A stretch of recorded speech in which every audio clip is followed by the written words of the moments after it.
විශේෂ අනතුරක් වෙලා වගේ බිඳනොත් හැරෙන්න අපි වගේ පරිස්සමෙන් පාවිච්චි කරන ස්වාමින් වහන්සේලාට ජීවිත කාලෙම පුළුවන්.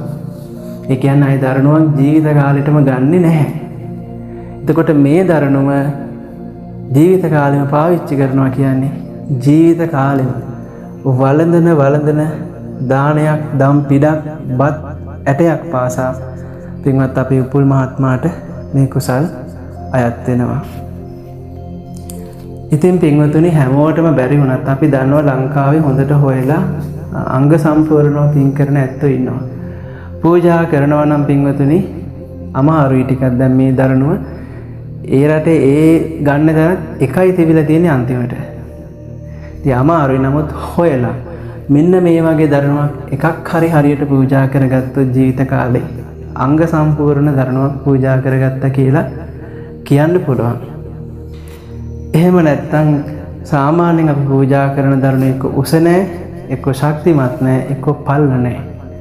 ඉතින් මේ වගේ උස පළල ශක්තිමත්භාවයේ සැහැල්ලුව තියෙන දරණුවක් ලැබුණාම ඒක ස්වාමීන් වහන්සේගේ ශරීරයටත් පහසුවක්, දානේ වළඳන්නත් පහසුවක්. උන්වහන්සේ දානේ වළඳලා කරන හැම ධර්ම සේවයකම කුසල් අයිති වෙනවා. මෙහෙම කොච්චර දුරට මේ පින විශාල වෙනවද කියලා අපිට හිතා ගන්න පුළුවන්. ඉතින් මෙන්න මේ වගේ පිනක් හැමෝටම කරන්න බෑ. උපුල් මහත්මයාගේ තියෙන විශේෂ උනන්දුව, සංඝයාගේ දෙයක් කරනකොට එතුමාගේ තියෙන විශේෂ ගුණයක් තමයි කොහොම හරි කරමු කියලා විශේෂයෙන් අර හරි උනන්දුවෙන් කරනවා. අන්නේ උනන්දුව තමයි මේ වගේ විශේෂ පූජාවක් වෙන්න හේතු වෙන්නේ. ඉතින් බලන්න ලංකාවේ කවදාවත් අනුමෝදන් වෙන්න බැරි දරණු වර්ග අතර හොඳම දරණු වර්ගයක් එච්චර දුරින් ගෙන්නලා ජීවිත කාලෙම පාවිච්චි කරන්න පුළුවන් විදිහට ඒ හරහා ලැබෙන පින ඔක්කොම ලැබුණේ එතුමාගේ ශ්‍රද්ධාව නිසා. ඉතින් ඒ ශ්‍රද්ධාවන්ත එතුමා අපිට මේක පූජා කළේ අපේ පැවිදි ජීවිතයට වසර 26ක් සම්පූර්ණ වීම නිමිත්තෙන් එතුමාගේ ජන්මදිනය දවසේ. ඊට ආශිර්වාද පතා. ඉතින් 33 වෙනි ජන්මදිනය මීට දින කිහිපයකට පෙර ලැබපු පින්වත් එතුමාට, එතුමාණන්ගේ දෙමාපියා, ඒ වගේම භාර්යාවන්, ඒ වගේම මේ සඳහා උපකාරී වූ සියලු දෙනාට, අනුමෝදන් වන සියලු දෙනාට මේ විශිෂ්ට කුසලයේ අපි අනුමෝදන් කරනවා. මේ ආනිසංස පරිදි සසර පුරා මහා සතිමත් භාවයක්, මහා ධර්මදර භාවයක් සතිය තියෙනවා නම් සියල්ල හරියනවා. සතිමතෝ සදා භද්‍රං සතිමා සුඛමේන්දති. හැම සැපක්ම ලැබෙනවා.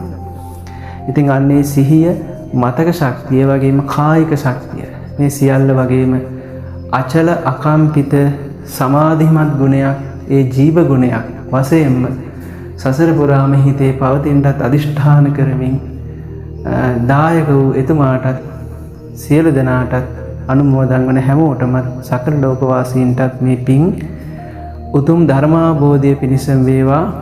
පින්වත් අපේ උපුල් මහත්මයාට උතුම් පුණ්‍යාත්මී ජන්මදිනයක් වේවා කියලා අපි ආශිර්වාද කරනවා. ධර්මාභෝධය පිණිසම වේවා.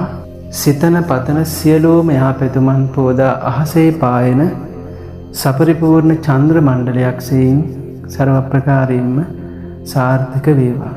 සුඛී හොතු. නිබ්බාන පච්චේ.